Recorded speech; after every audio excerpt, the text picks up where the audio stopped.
The chains around his wrists were cold, but he had stopped feeling the pain hours ago, because pain was easier to handle than fear, and fear was everywhere in the great alien throne hall. The human stood alone in the center of a massive chamber carved from black stone that seemed to drink the light. Above him rose pillars taller than any building he had ever seen, each one covered in strange glowing symbols that moved like living things. Hundreds of alien warriors knelt in perfect silence on both sides of a long silver path that led to the throne. Their armor was sharp and dark, shaped like blades, and their eyes glowed faintly beneath their helmets. At the end of the hall, high above everything, sat the alien queen, still as a statue, watching him. He did not know why he was still alive. Humans captured by the Zareth Empire were never brought to the throne room. They were never judged, they were never questioned, they were simply erased. That was what he had heard before his transport ship was destroyed, and he was dragged in chains to this world. He had prepared himself for death many times during the long hours in the prison cell. But this was something else. This felt like waiting for a storm that refused to strike. A deep sound echoed through the chamber as the queen slowly rose from her throne. The movement was calm, controlled, but every alien in the hall lowered their heads even further. Her form was tall and elegant, her skin pale silver under the blue light, and a crown of thin crystal horns curved backward from her head. She did not rush. She did not show anger. She walked down the long silver path toward the human as if she had all the time in the universe. The human forced himself to stand straight. Even though his body trembled from exhaustion, his uniform was torn, burned in places from the battle in orbit. His left shoulder was injured, and dried blood marked his collar. But he refused to kneel. If he was going to die, he would die standing. The queen stopped only a few steps away from him. Her eyes were not filled with hate. They were cold, studying him like he was a strange object she had never seen before. One of the alien generals stepped forward and spoke in a sharp voice, saying that the human should be executed immediately, that no human deserved to stand in the sacred hall. The queen lifted one slender hand, and the general fell silent at once. Without warning, two alien guards moved forward and grabbed the human's torn uniform. They ripped the fabric open across his chest, exposing bare skin marked with dirt and scars from past battles. The human clenched his teeth, expecting a blade to follow, expecting the end. Instead, something strange happened. The queen froze. Her eyes locked onto his chest, and for the first time since he had entered the hall, emotion crossed her face. It was not anger. It was not pride. It was shock. Etched into the skin over his heart was a symbol. It looked burned into him long ago, dark and sharp, like a mark made by fire. But as the blue light of the hall touched it, the symbol gave a faint glow, barely visible, yet real. A whisper moved through the kneeling warriors. The general stepped back as if he had seen a ghost. His voice shook as he spoke, saying it could not be real, that the mark had been destroyed long ago. The human looked down at his chest, confused. He had seen the mark before. He had always thought it was just an old scar from childhood. He did not know what it meant. He did not know why it seemed brighter now. The queen took one slow step closer. Her calm mask had cracked. Her breathing was deeper now, and her voice, when she finally spoke, was softer than anyone expected. "So you have come, human," she said quietly, as if she had been waiting for him for a very long time. The hall was completely silent. No one moved. No one dared to speak. The human felt the weight of hundreds of alien eyes on him, yet the only gaze that mattered was hers. He did not understand what was happening. He was just a soldier from a small human colony, not a hero, not a leader. He had never heard of ancient symbols or forgotten wars. Yet the most powerful being in this empire looked at him as if he carried the memory of something terrible. Far above them, the lights of the hall flickered slightly, and for a brief moment, the symbol on his chest glowed brighter, then faded again. The queen slowly turned her head toward her generals, and in her eyes was something they had not seen in thousands of years: fear.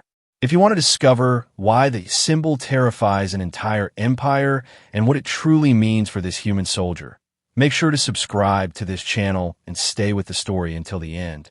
Because in that silent hall, beneath the cold light of an alien throne, history had just awakened, and the galaxy was about to remember something it had tried very hard to forget.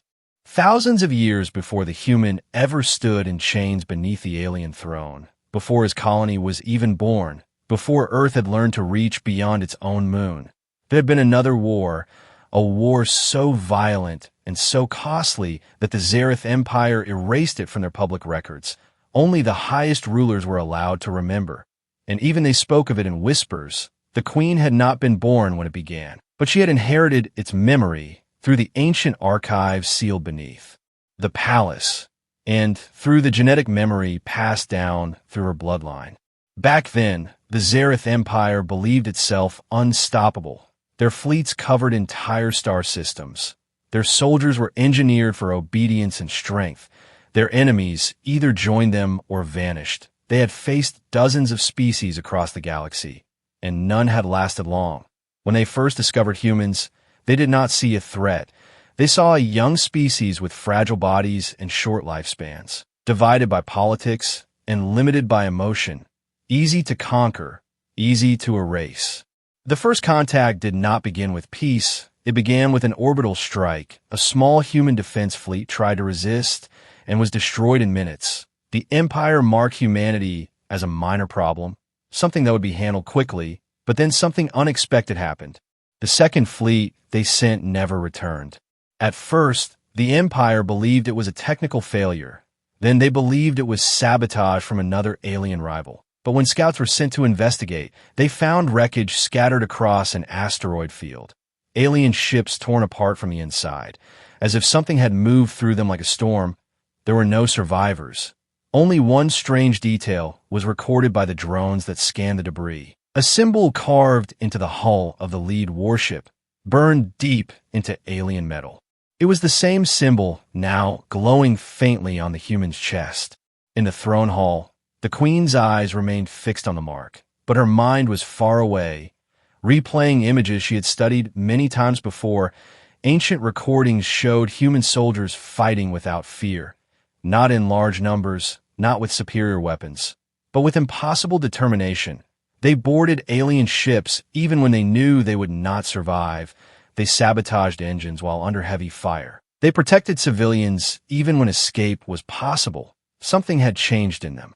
During that war, alien scientists eventually discovered the truth. Some humans carried a rare genetic anomaly, dormant in most of the population, but triggered under extreme stress. When activated, it enhanced strength, reaction time, and pain tolerance. It allowed them to adapt quickly to alien technology. It made them unpredictable, and for reasons no one fully understood. Those humans began marking themselves with the same symbol, as if it meant more than survival, as if it meant identity. The Empire called them the Marked. They were not many, but they were enough. They destroyed supply lines, freed captured planets, and turned the war into something the Empire had never experienced before. Not defeat, but resistance that refused to end. Entire alien battalions reported the same thing before they vanished. A glowing symbol in the dark, and human voices shouting in defiance. The war lasted longer than any conflict in Zareth history. It drained resources, weakened borders, and forced the Empire to fight on multiple fronts. The Queen's predecessor made a terrible decision in secret. Instead of continuing the war, they targeted the human worlds directly. Massive strikes, calculated and precise, meant to end the threat forever. The records showed planets burning, colonies falling silent, and human signals fading one by one. And then the symbol disappeared. Without the marked humans, the resistance collapsed. The remaining human survivors scattered across distant systems, hiding, rebuilding slowly, unaware of what their ancestors had carried in their blood. The Empire declared victory, but it was not a proud victory. It was a quiet one, buried in classified archives and sealed vaults. The official story told to alien citizens was simple. Humans had never been a serious threat. The war had been small, insignificant, but the Queen knew better.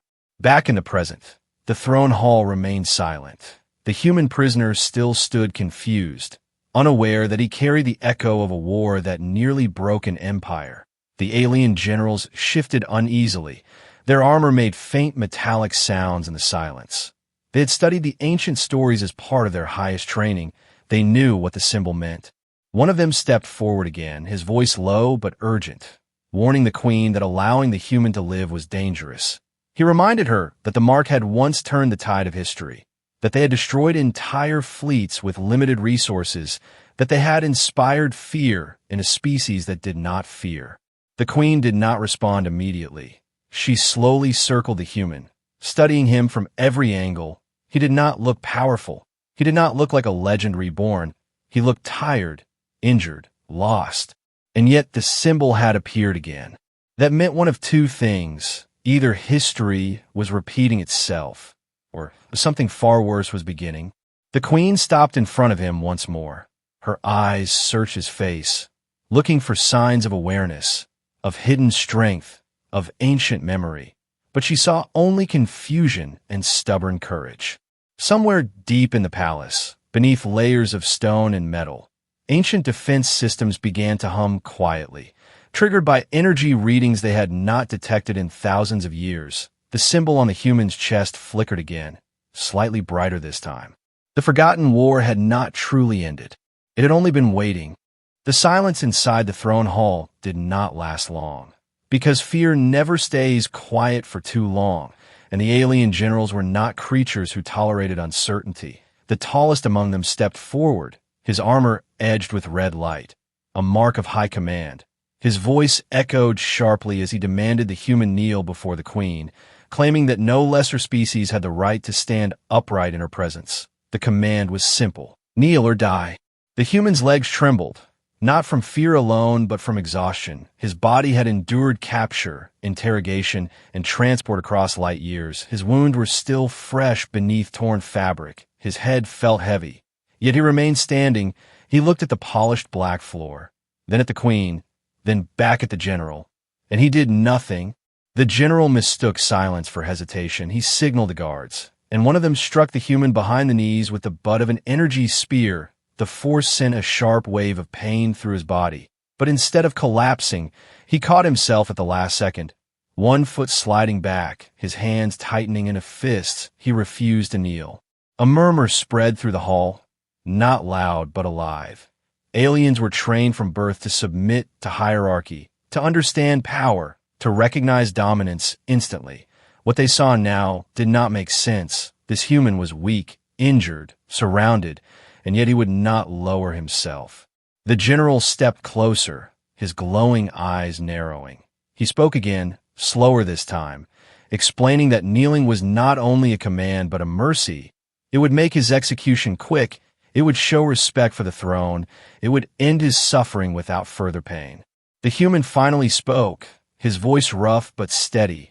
He said he did not know what the symbol on his chest meant. He did not understand why they looked at him as if he carried a ghost. But he said one thing clearly: he would not kneel. The words were simple, not dramatic, not shouted, but they struck harder than any weapon.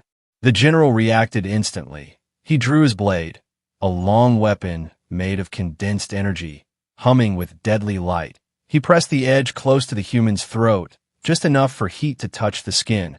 A thin line of smoke rose into the air. The queen watched carefully, her expression unreadable. The general demanded again, "Kneel." The human looked directly into the alien's glowing eyes, and for a brief second, something changed in the air between them. It was not power, not yet. It was defiance, pure and unshaken. "I already lost everything," the human said quietly. "You can't take more than that." The blade pressed harder, drawing a thin line of blood. The hall seemed to hold its breath, waiting for the inevitable end. Then the queen raised her hand. The blade stopped, hovering just a fraction away from the human's skin. The general froze in place, shocked. No one interrupted an execution once it began, not even high commanders, unless ordered by the throne itself. The queen's voice cut through the chamber, calm but absolute. She ordered the human released from his chains. Gasps rippled through the kneeling ranks. The guards hesitated only for a second before unlocking the restraints around his wrists and ankles. The heavy metal fell to the floor with a loud echo. The human swayed slightly as circulation returned to his arms. but he did not collapse. He stood freely now, no chains, no weapons, surrounded by enemies. The queen descended the final step until she stood face to face with him, close enough to see the small details, the scars on his jaw, the dirt under his nails, the exhaustion in his eyes. She studied him not as prey, but as a question. "Why do you refuse?" she asked softly. He swallowed once, feeling the weight of hundreds of alien eyes on him. He could lie. He could beg. He could attempt to survive through submission. But something inside him would not allow it, something deeper than pride, deeper than anger. "Because if I kneel now," he said slowly, "I accept that we were meant to lose." The words were simple, but they carried something heavy, something ancient. At that moment, the symbol on his chest gave a faint pulse of light, barely noticeable, yet strong enough for the queen to see. Her pupils narrowed, not in fear this time, but in realization. The general stepped back, unsettled. The other commanders exchanged silent signals through their helmets. This was not normal behavior for a captured human. They had broken thousands before, through pain, through isolation, through fear. Humans were emotional, fragile, easy to pressure, but this one stood like stone. The queen sensed it now more clearly. It was not just the symbol that frightened her court. It was what the symbol awakened, not power in the body, but strength in the will. She turned away from the general and addressed the hall, declaring that the human would not be executed. Not yet. He would be studied, observed, tested. The decision shocked the Empire's highest warriors. Some felt anger, some fear, some confusion, but none dared challenge her openly. As the guards moved to escort the human from the throne hall, not as a condemned prisoner, but as something uncertain, he took one last look back at the queen. Their eyes met for a brief moment. Neither of them fully understood what had begun in that chamber. But deep within the palace walls, ancient systems continued to wake, responding to energy patterns long thought extinct. The prisoner had refused to kneel, and in doing so, he had shifted the balance of an empire. The human was not taken back to a dark prison cell after leaving the throne hall.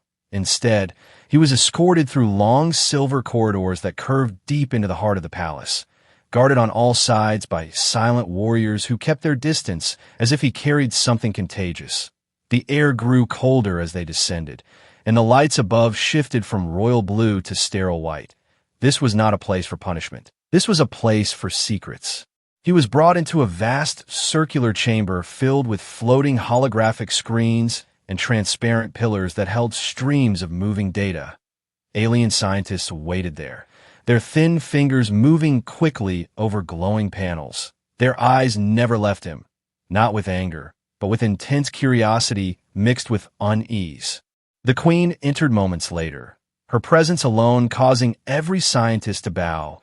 She did not waste time with ceremony. She ordered a full biological scan, complete genetic mapping, and deep energy analysis. Her voice remained calm, but beneath it lay urgency. The human was placed inside a tall, transparent containment field, not locked, but surrounded by invisible barriers of energy. Thin beams of light passed over his body from head to toe, scanning skin, muscle, bone, and blood. He felt a strange vibration in his chest as the symbol began to react. Not painfully, but like a heartbeat that was not his own.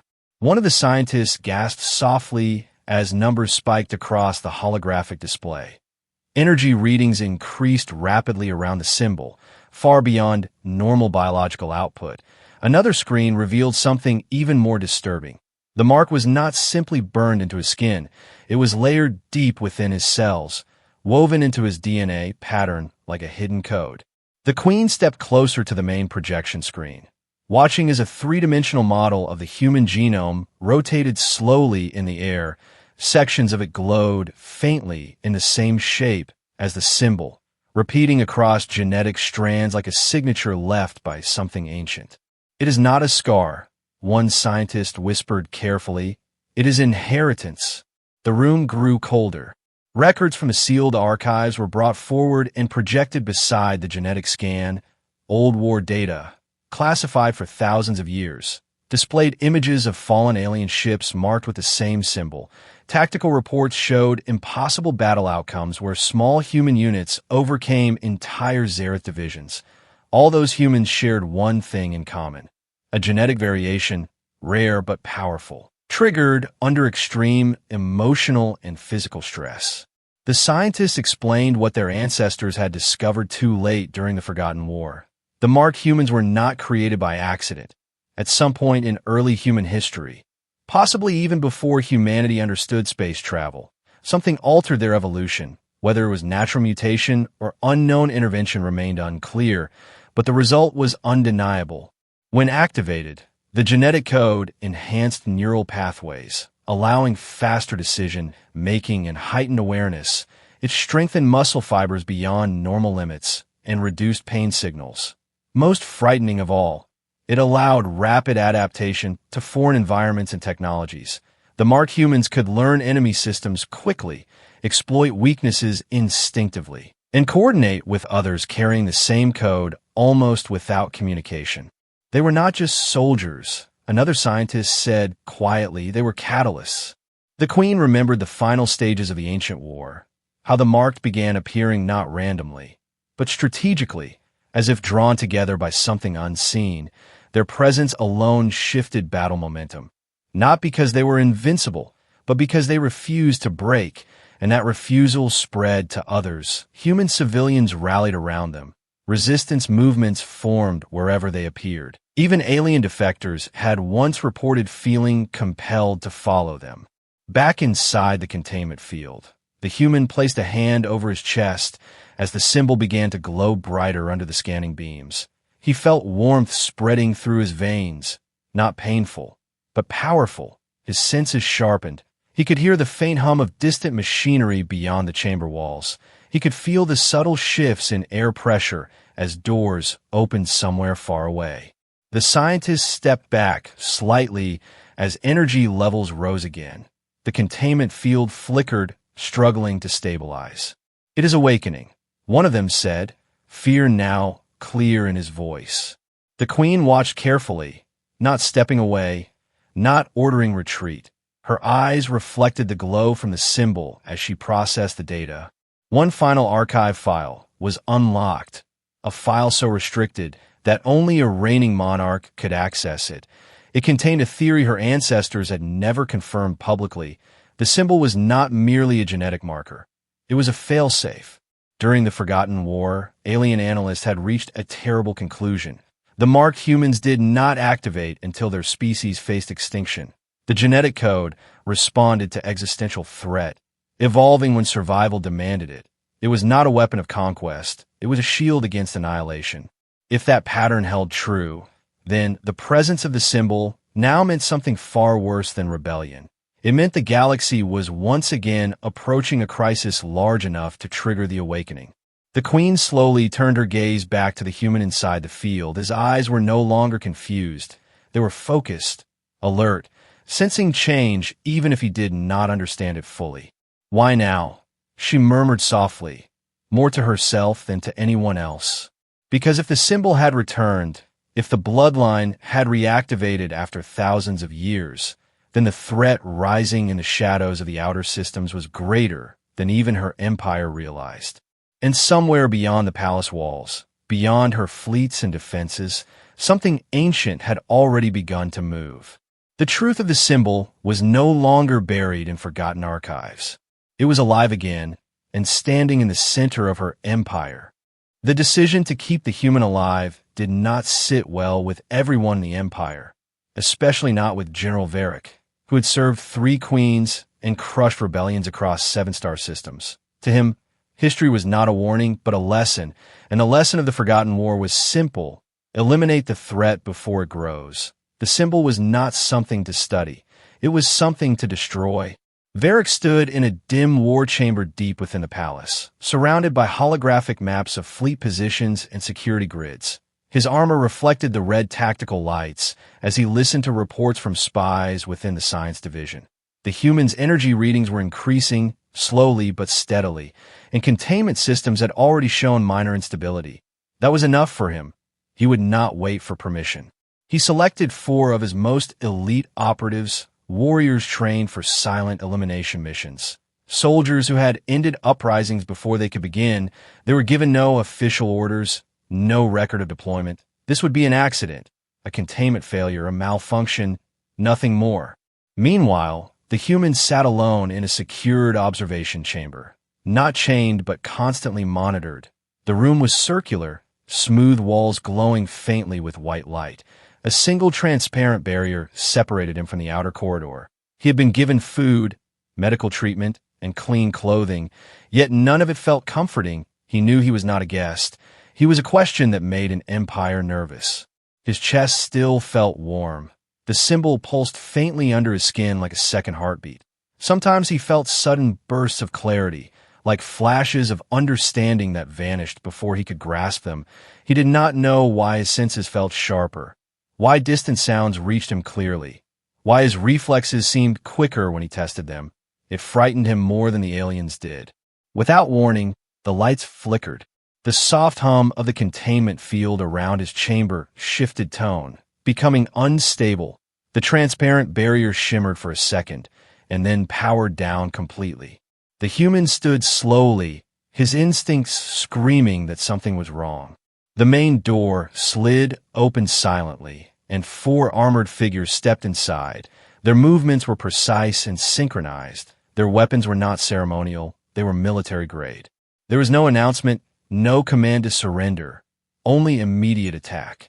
The first assassin lunged forward with a curved energy blade aimed directly at the human's chest.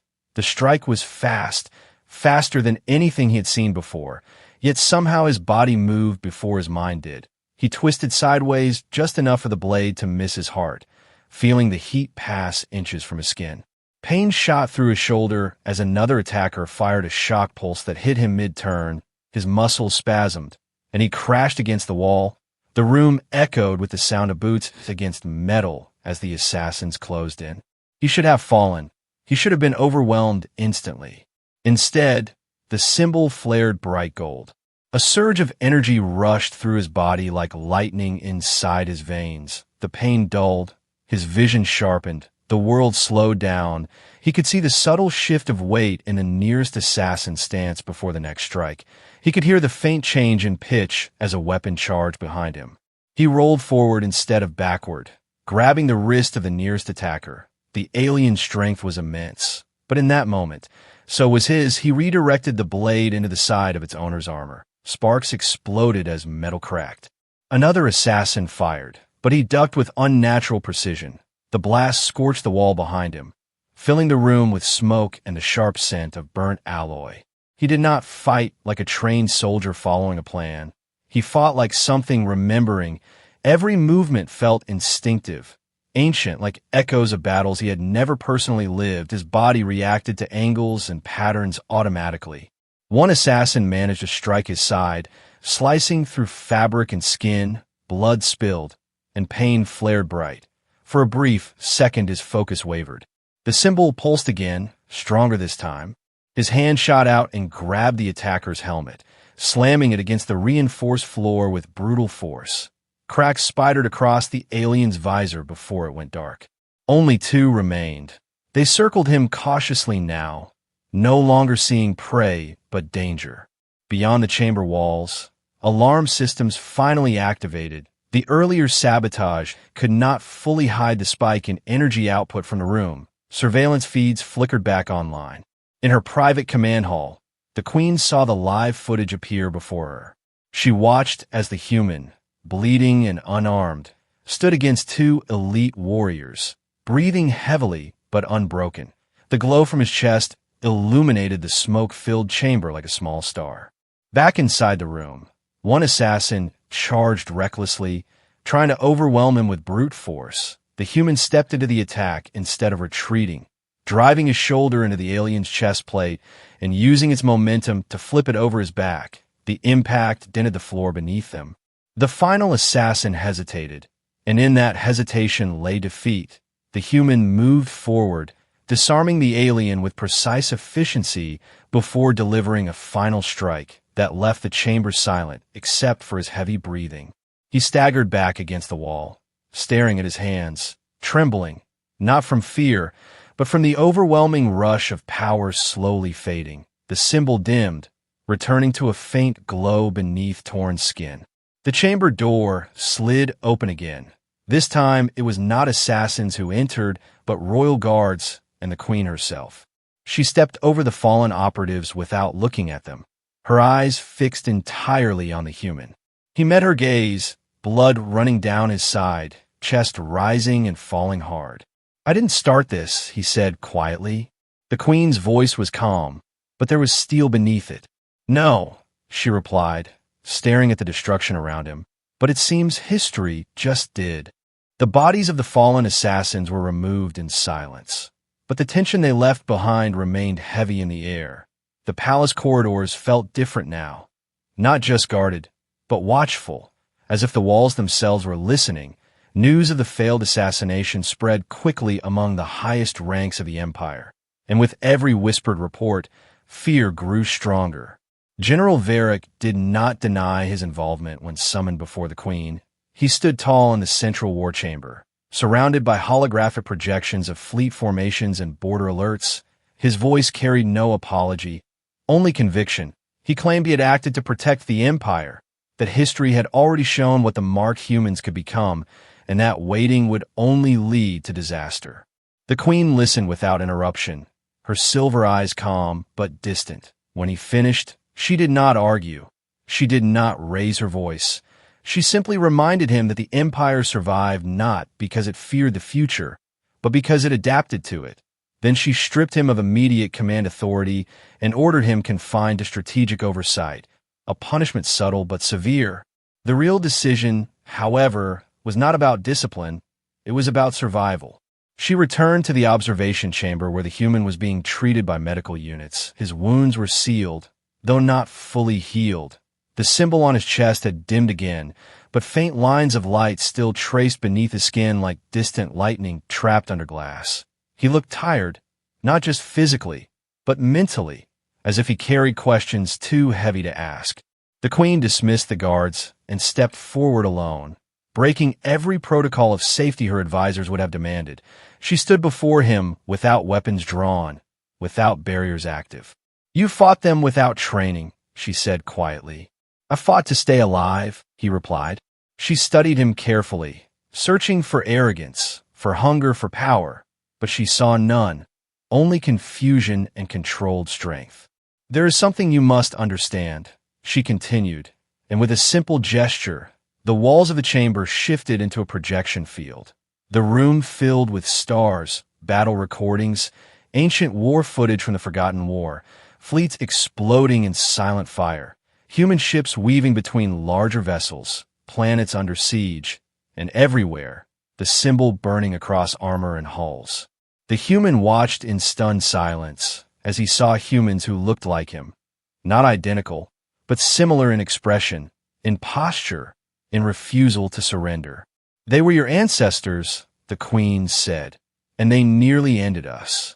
He turned toward her slowly, struggling to process what he was seeing. "You're saying I'm one of them?" he asked. "You carry the same code," she answered, "but this is not about the past alone." The projection shifted again, showing something new, something current, outer colonies destroyed, alien outposts torn apart by unknown forces, entire fleets vanishing near the edge of mapped space. The energy signatures matched nothing recorded in Imperial databases, not human, not Zareth, not any known rival species. "A new force is rising beyond our borders," she explained, "stronger than we were during the ancient war, more advanced, less predictable." The human stared at the devastation on the projection, recognizing the pattern of annihilation. It was systematic, cold, efficient. "They will not stop with us," the queen continued. "They will not stop with humans either." Silence filled the chamber again, but this silence was different. It was not fear of each other. It was awareness of something larger. "You think I'm the answer?" the human said carefully. "I think you're a variable they did not expect," she replied. "The symbol awakens when extinction approaches. It did not return for revenge. It returned for survival." He walked slowly toward the projection of burning colonies, his reflection overlapping with images of destruction. His fists tightened unconsciously. "My people are scattered," he said quietly, "some barely surviving in distant systems. You attacked us before." "Yes," the queen admitted without hesitation, "and we pay for that arrogance." The honesty in her voice surprised him more than anything else. She stepped beside him, both of them looking at the approaching threat beyond their territories. "I can order your execution," she said calmly, "and perhaps delay what is coming for a few years. Or," she continued, "I can offer you something no human has ever received from this empire." He turned to face her fully now. "An alliance," she said, "not as prisoner, not as subject, but as partner." The word felt heavy in the air. Around them, deep within the palace structure, defensive systems recalibrated, fleet commanders awaited orders, and outer colonies sent increasingly desperate signals. "You would trust me," he asked, "after what my ancestors did?" The queen's expression did not change. "I would rather stand beside a force I understand," she replied, "than face one I do not." He looked down at the symbol glowing faintly on his chest, feeling its quiet warmth, remembering how it moved his body without thought during the attack. "What happens if I say no?" he asked. "Then we face extinction separately," she answered simply. The weight of the decision settled on him. Heavier than chains, heavier than threats. This was no longer about pride or revenge. It was about whether two former enemies could survive something neither could defeat alone. Outside the palace walls, in the cold vacuum between star systems, unknown vessels moved silently closer to Zareth space. Their engines left no standard trace, their formations precise and patient. Inside the chamber, the human lifted his head slowly, meeting the queen's eyes. "Then we fight together," he said. And with those words, the balance of the galaxy shifted once again. The alliance was announced not with celebration, but with urgency, because even as the queen and the humans stood side by side in the palace war chamber, the first confirmed reports arrived from the outer defensive ring. Entire Zareth patrol fleets had vanished without distress signals. Border stations had gone dark in perfect sequence, not chaotic destruction, but controlled elimination. The enemy was not rushing. It was advancing with terrifying patience. The humans stood before a massive star map projection, watching red markers blink out one by one. Each light represented thousands of lives, alien and human alike. The Queen's commanders filled the chamber, divided between fear and disbelief. Some still questioned the wisdom of trusting the marked human, but none could deny the scale of the approaching threat. Long-range sensors finally captured visual confirmation. The enemy ships were unlike anything recorded in known space. Their structures were smooth and shifting, almost organic in design, absorbing incoming scans instead of reflecting them. Their movement patterns were coordinated beyond standard artificial intelligence, as if guided by a single mind. "They're not conquering," one strategist whispered. "They are cleansing." The first major clash occurred at the edge of the Zareth core systems. Hundreds of alien warships formed defensive lines, energy cannons charging in synchronized waves. The human watched from the command platform beside the Queen, feeling something inside him stirring. The symbol beneath his uniform was warmer now, pulsing in rhythm with distant explosions. The enemy fleet did not hesitate. It entered the battle formation without slowing, and the void between stars ignited with light. Zareth cannons fired in massive arcs, striking the incoming vessels. But instead of breaking apart, the enemy ships adapted mid-combat, their outer layers reshaping to deflect energy patterns. Within minutes, entire alien squadrons were erased, not shattered chaotically, but sliced apart with precise beams of concentrated force. The Queen's jaw tightened as casualty numbers rose rapidly. Her empire, once feared across the galaxy, was being dismantled in real time. The human felt it then, not just fear, but clarity. The symbol flared brighter beneath his chest plate, its glow visible even through layered fabric. He closed his eyes briefly, and the battlefield unfolded in his mind with impossible detail. He could sense movement patterns, predict enemy shifts seconds before they happened. It was not magic. It was awareness amplified beyond natural limits. "I need a ship," he said calmly. The commanders turned toward him in shock, but the Queen did not hesitate. She signaled for a strike cruiser to be prepared immediately. Within minutes, the human stood inside the cockpit of a Zareth assault vessel. Alien interfaces surrounding him. Controls that should have been foreign felt strangely intuitive. His hands moved across glowing panels with instinctive precision, as if the technology recognized him, or perhaps as if he recognized it. He launched into the battlefield alone. Enemy ships detected the smaller vessel and adjusted targeting systems instantly. Multiple beams fired toward him, but his ship moved before impact, twisting through open space with impossible timing. He did not rely only on shields or weapons. He relied on pattern disruption, drawing enemy fire into narrow angles that forced them to reveal structural weaknesses. Back in the war chamber, the Queen watched in focused silence as the human strike cruiser cut through the battlefield like a blade. Each maneuver forced the enemy fleet to react, and in reacting, they exposed vulnerabilities. Zareth warships began adjusting their formations based on his movements, following his lead unconsciously. The symbol on his chest burned like a star now, no longer faint, no longer hidden. An enemy dread vessel shifted toward him, larger than anything on the field, its surface rippling with dark energy. The human felt the weight of its presence, even through layers of reinforced hull plating. He did not retreat. Instead, he accelerated directly toward it. Alarm screamed in alien frequencies inside his cockpit, warning of catastrophic risk, but he remained steady, calculating trajectories faster than conscious thought allowed. At the last second, he diverted power from weapons to propulsion and shield modulation, slipping through a narrow gap in the dread vessel's defensive barrier. Something ancient in his blood recognized the flaw in its design, not learned but remembered. He fired at the core junction point, a precise location hidden beneath layered shielding. For a heartbeat, nothing happened. Then the dread vessel imploded inward, collapsing under its own energy imbalance. The shockwave rippled across the battlefield, forcing enemy formations to scatter for the first time. Zareth forces seized the opening, unleashing coordinated strikes that shattered multiple hostile ships. The once unstoppable advance slowed, then faltered. But the enemy was not finished. At the far edge of the battlefield, space itself distorted, and something larger began to emerge, a command entity unlike the others, radiating energy readings far beyond previous vessels. The human felt the symbol surge again, stronger than ever. Pain shot through his veins, but it was not destructive. It was transformative. His perception expanded beyond his ship, beyond the battlefield. He could sense fleet positions as if they were extensions of his own body. Alien and human vessels moved in alignment with his instinctive signals, not through words but through synchronized action.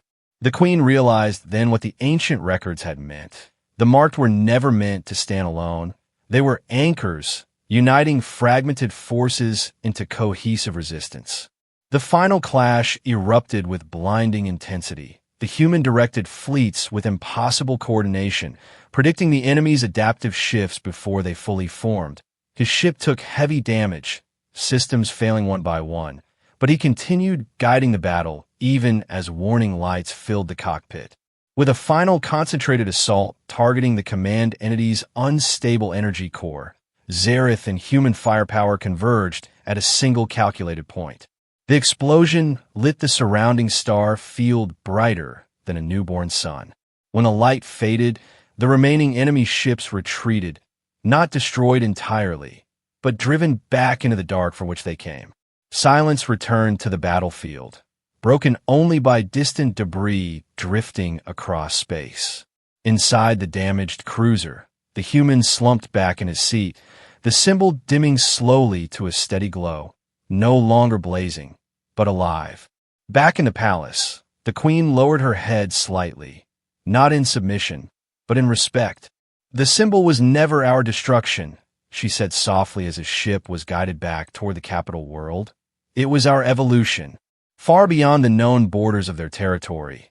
In a region untouched by light, faint energy signatures pulsed once more. The enemy had retreated, but they had not vanished. And somewhere in the darkness, another symbol began to glow.